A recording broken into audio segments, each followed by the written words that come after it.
Salut, c'est Priscilla, on se retrouve pour un nouvel épisode de podcast. C'est vrai que ça fait un moment que je suis pas passée.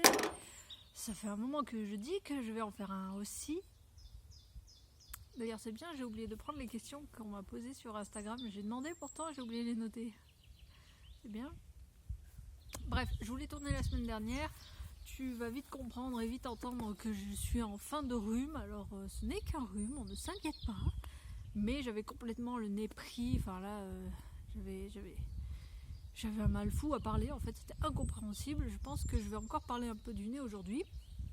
Mais bon, là, il fait beau. Pour une fois, je suis sortie. Il fait meilleur dehors que dedans, d'ailleurs. Donc, on est dehors. Eric est en train de faire un truc avec de la paille. Je ne sais pas.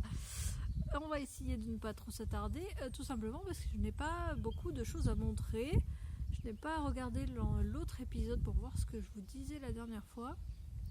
Mais bon, en gros, de toute façon, pour résumer ces dernières semaines, j'avais prévu 12 000 trucs quand on a été confinés. Je me suis dit, ouais, Pompélope, je vais faire 150 000 trucs avant de me rendre compte que c'est bien gentil d'être minimaliste, mais je n'avais plus de laine et plus de tissu.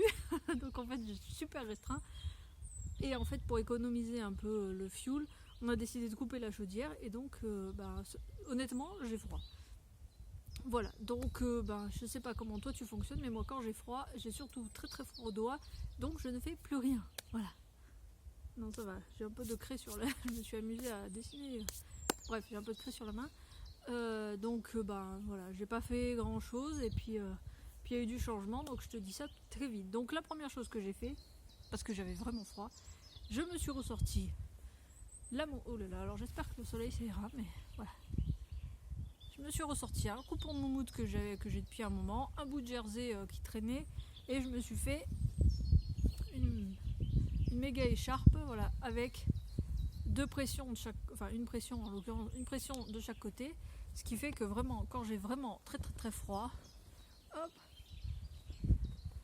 j'en sors un cosmonaute, tu vas plus m'entendre, mais voilà.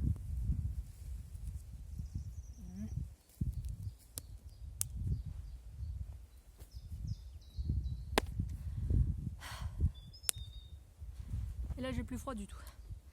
Donc c'est nickel. Attends, je replie vite fait. Alors pour te dire, j'ai pris sur la laise, donc il doit y avoir 140 sur je ne sais trop combien, sur le bout que j'avais. À vue d'œil, il y a peut-être 40 ou 50 cm. J'ai fait ça en 3 minutes chrono, c'était réglé, c'était fait, là au moins j'ai pas froid. C'est un des seuls coupons assez grands que j'avais, donc bon, j'ai pris avec... j'ai fait ce que j'ai... Attends. J'ai fait ce que je pouvais avec ce que j'avais. Je sais pas où je vais mettre ça, attends. Désolée, ça bouge un peu. Sinon en couture, donc... Attends, la dernière fois que j'ai tourné, je te disais que j'allais reprendre le boulot, puisque c'était la fin des vacances. Ma mère est arrivée à ce moment-là, elle est restée 15 jours. Et après, qu'est-ce qui s'est passé? Après, il y a eu 15 jours. Ça fait 3 semaines. Je sais plus. Bon, ça fait un moment que j'ai pas tourné, c'est vrai. Donc, quand ma mère était là, on est allé chez... Oui, je voulais mettre un peu à l'écart pour pas avoir le soleil. Voilà. Oui, c'est mieux. Oh la vache, ça va me gêner. Pardon. On est allé chez ma copine Marine au Point Zigzag à Verneuil pour acheter du tissu et pour lui faire un Odette. Ah ben c'est ça que j'ai pas pris. C'est le patron du Odette. Donc le patron Odette, c'est un modèle gratuit de la maison Victor que tu peux télécharger sur le site, qui commence à dater je pense. Désolée, j'ai un peu de mal à respirer. 2017 je pense. Je vais pas te dire de conneries, de toute façon je te le rajouterai. Attends. Là. Je le rajouterai là. Et donc on a cousu un Odette et en l'occurrence elle a pris assez pour qu'on se couse le même en fait. Et on est tombé sur un tissu que tu dois certainement connaître, surtout si tu as des enfants, c'est le fameux tissu magique. Alors attends, évidemment j'ai pas mis ça dans l'ordre. Et le tissu magique, tu vas le voir vite, je vais essayer de te le mettre rapidement. Hop. Alors je sais pas si tu as vu s'il était blanc au départ, mais en fait tous les ronds là qui sont en couleur, quand ils le sont alors pas à l'ombre, quand ils sont à à l'intérieur, donc sans luminosité. C'est-à-dire que même si tu sors alors qu'il y a des nuages, en fait, il va teindre légèrement. Bon, là, forcément, on a du soleil. Donc, c'est plutôt efficace. Voilà. Et donc, c'est un tissu magique. Pour les enfants, ils adorent ça. Honnêtement, ça marche très bien pour les grands aussi. J'avais déjà cousu ce tissu-là l'année dernière pour faire une robe à la petite de ma meilleure amie. Et donc, on a craqué sur ce tissu magique. Et donc, le patron Odette, c'est vraiment un t-shirt tout simple. C'est pour les grands débutants. C'est donc un t-shirt avec un dos, un devant. Et juste deux petites... Merde, comment ça s'appelle ? Liserons là. Voilà. Il y a une encolure également en biais. Enfin en biais non mais... J'avais pas prévu ça par contre. J'espère que le vent va pas trop gêner. Surtout que tu vas pas trop l'entendre. Il a une coupe. Ah ouais mais alors là c'est sûr que... Donc voilà, comme tu peux le voir, il a une coupe plus longue derrière que devant. C'est très pratique. Bref. Je pense que le mieux c'est que tu ailles voir sur internet le t-shirt Odette de la maison Victor. Et là cette mèche elle va me gêner toute la vidéo. C'est vraiment un t-shirt hyper basique. Facile à mettre, à porter et à modifier je pense. Ah oui, ça se voit bien hein. Derrière ils sont plus clairs. Tiens regarde.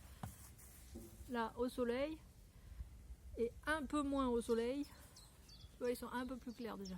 Dans une seconde ils vont virer. Putain ouais c'est vrai que j'avais. Du coup on n'a pas fait les tests avec ma mère parce que c'est tout dégueulasse quand elle est venue. Mais effectivement il colore sacrément fort au soleil. Donc pas grand chose à dire hein. Voilà, je le porterai cet été. On verra. Et en couture sinon en couture sinon bah oui j'ai fait un autre truc il y a 2 jours vite fait bien fait, il est même pas fini, je te le montre mais c'est pareil, ça sera pour cet été. Oui, t'as le don quand je parle de venir te pointer, toi t'es toute terreuse. Elle a changé de couleur tellement elle traîne au soleil dans la terre. Oui, bah oui, mais là je suis occupée. Ma cocotte. Bref, je voulais essayer un patron que j'avais vu. Enfin, un patron. C'est pas un patron en fait, parce qu'on trouve pas mal d'indications gratuites sur internet. C'est juste une méthode. C'est le fameux pantalon taille. Donc, le pantalon taille, en fait, on a toutes connu ça il y a 20 ans. Hein. C'est le fameux pantalon portefeuille, si tu veux. C'est donc un pantalon, je vais te montrer. Hop. On pousse le chat. Donc il n'est pas fini comme je te dis, surtout parce qu'il manque tous les ourlets. Et les ourlets c'est la mort. Voilà. Je déteste faire les ourlets. Et là il y en a beaucoup.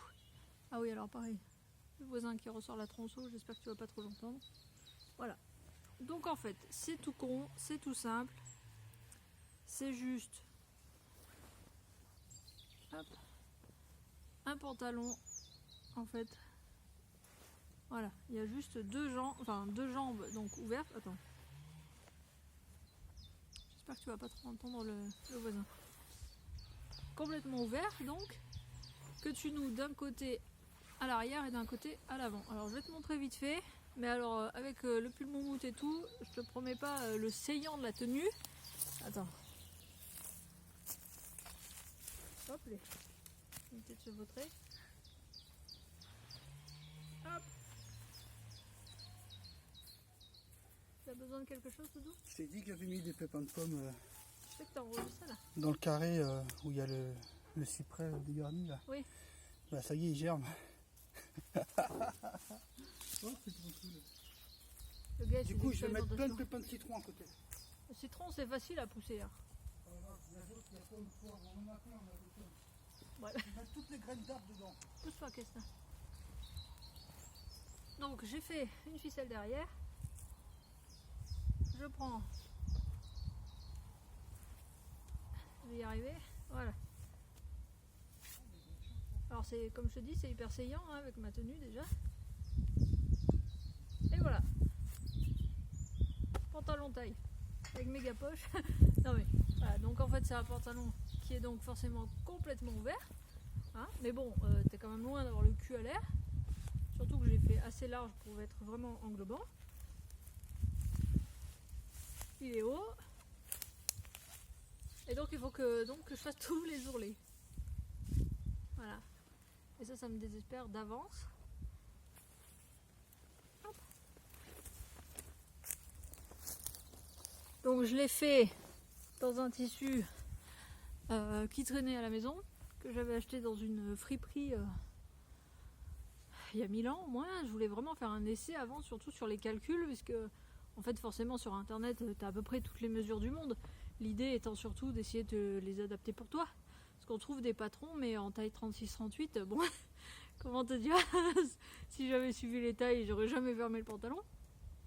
Donc là, ce que j'ai décidé de faire, c'est en fait de prendre, de faire en sorte que la largeur du pantalon fasse le tour pour pouvoir faire le nœud et qu'il soit à peu près rapproché. Pas qu'il y ait le nœud qui démarre à partir de la taille. Donc je crois que j'ai pris... que je réfléchisse. J'ai dû prendre 110 pour essayer de faire les 110 ou 115 pour... Oui, attends, non. Combien j'ai fait? Ouais, bon, 110 j'ai dû prendre, en comptant qu'il faut que je fasse les ourlets. Et en longueur, j'ai pris au pif, je me suis dit, de toute façon, si c'est trop long, je ferai un ourlet, ça sera plus facile à faire. Et voilà, j'ai fait des bandes dans le même tissu, c'est réglé, c'est plié. Franchement, si tu cherches sur internet couture, pantalon, taille, tu vas voir, c'est vraiment un carré. En fait, c'est deux carrés. Tu poses deux tissus l'un sur l'autre, tu coupes la fourche, et c'est bon. Voilà, t'as fini. Donc on en revient, après tu fais les 15 000 ourlets si tu le veux ou pas. Moi forcément c'est un tissu, je pense que si tu le fais en jersey ça peut rouloter, ça peut être sympa. Il faudra que j'essaie, je vais voir déjà si j'utilise celui-là et si ça me convient comme type de pantalon, et puis voilà. Ah oui c'est ça, si j'avais pris. Voilà. Donc en fait c'est vraiment tout con, c'est vraiment un pantalon. Oh là là.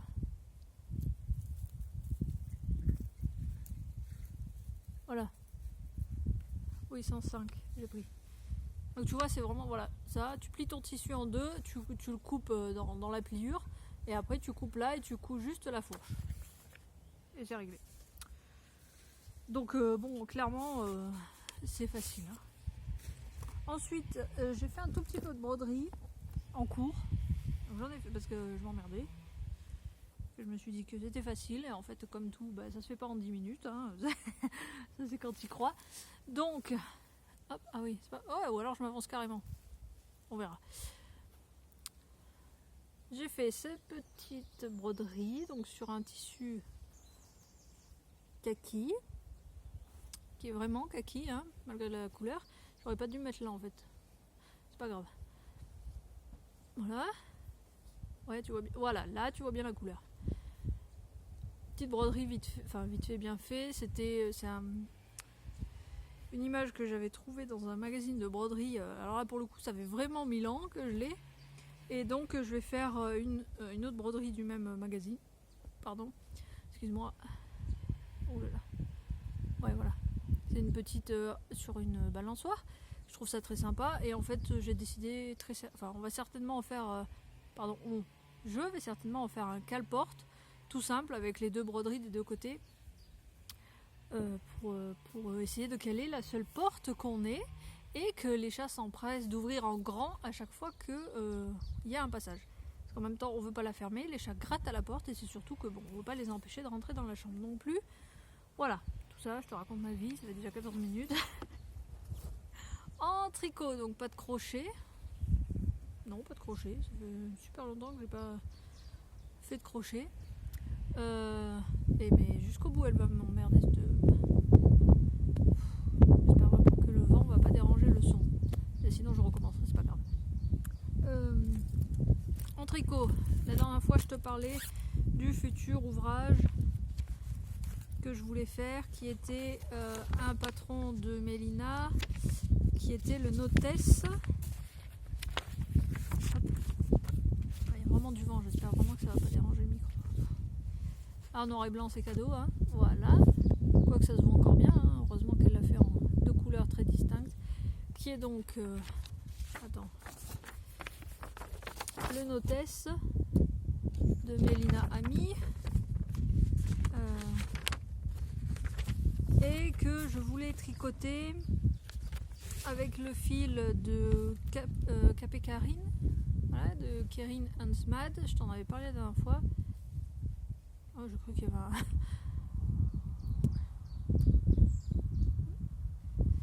Je t'en avais parlé la dernière fois de ce fil de toute façon. Donc j'ai commencé, mais j'avoue que faire un gilet en aller-retour,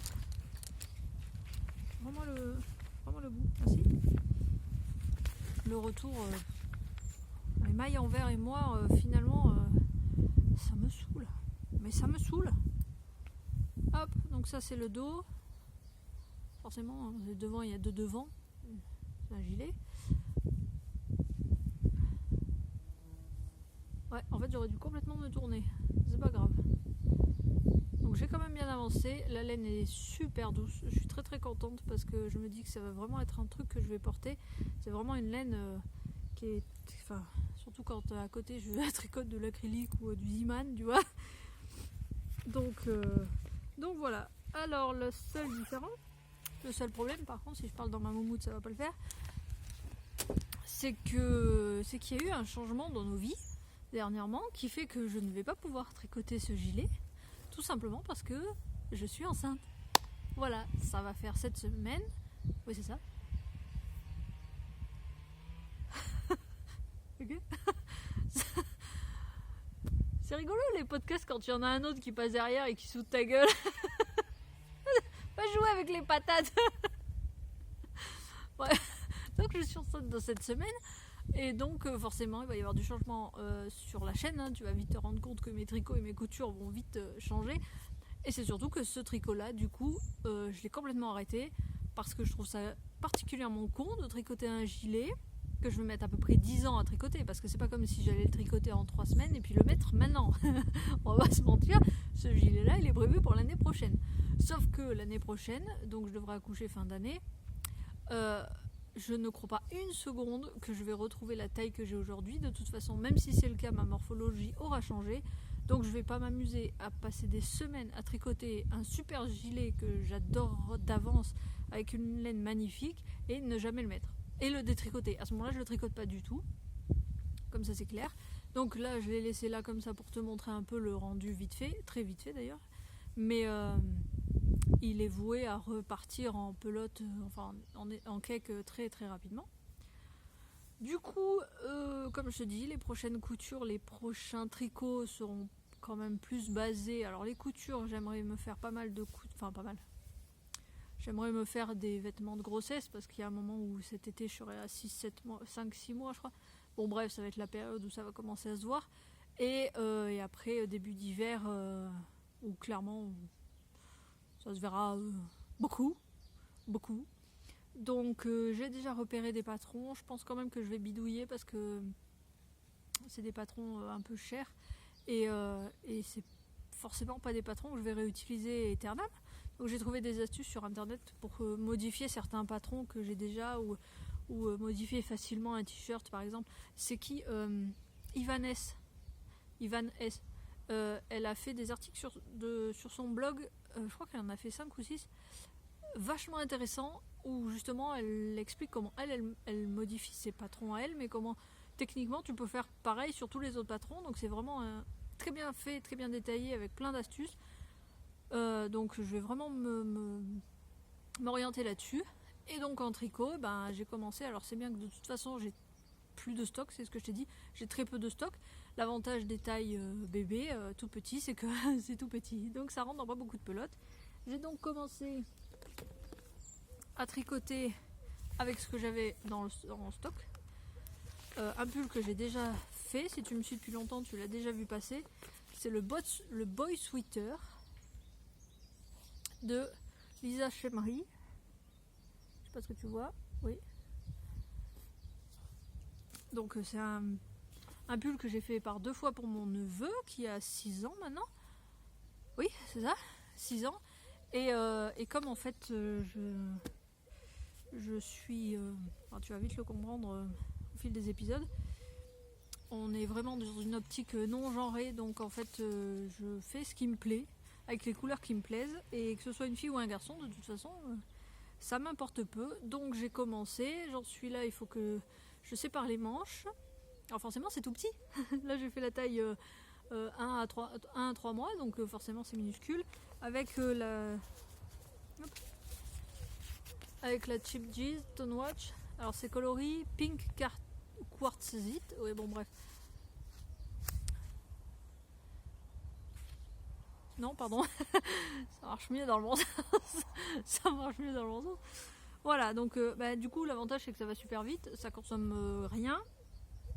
Et au moins je suis tranquille, c'est fait, c'est réglé, et puis j'utilise un tout petit peu ce qui est dans le stock, mais là il va falloir que je passe commande. Je voulais vraiment pas passer commande sur le confinement parce que je ne veux pas je veux pas participer à ce consumérisme général, mais je pense que je vais quand même faire une commande de laine en essayant de regrouper un petit peu avec un peu de tissu si je trouve les plots que je veux dans une boutique qui fait les deux. Pour le moment je m'oriente sur les Coco Bohème. Oui, l'atelier de Coco Bohème, les ateliers de Coco Bohème. Bref, donc on verra bien. C'est pareil, je me rappelle plus combien de temps j'ai pour tourner. De toute façon, j'ai fini. Donc les prochains. J'ai fini, Doudou. Tu veux faire coucou à la caméra? Avec ton t-shirt. Attends, ton t-shirt reprisé là, viens montrer ton épaule. Bref, il se trimballe avec des t-shirts tellement troués que je suis obligée de lui faire des petits bouts de raccord pour le jardin. Donc voilà, donc j'espère que les prochains épisodes, je sais pas du tout quand je le tournerai. Je me dis que peut-être je vais partager un petit peu du jardin. J'ai hésité la dernière fois sur Instagram, j'ai un peu disparu parce que j'estime avoir une chance monstrueuse d'avoir un terrain comme ça, d'avoir en plus en Normandie il fait beau pour une fois. Non, pour une fois ça fait un bout de temps qu'il fait grand soleil. Donc j'estime avoir beaucoup de chance d'être confinée chez moi avec un jardin pareil avec mon chéri. Donc j'ai hésité beaucoup à partager ça sur les réseaux, et en fait je me dis que ça me fait du bien de voir les gens positifs sur Instagram, donc pourquoi pas moi. Voilà, donc il est probable que sur YouTube je te fasse un petit tour d'horizon du jardin pour faire la conversation et pour changer un peu, voilà, pour faire un peu de vert dans cet univers. Je te fais des bisous, on se retrouve pas trop tard j'espère, je te promets rien, et à la prochaine, bye.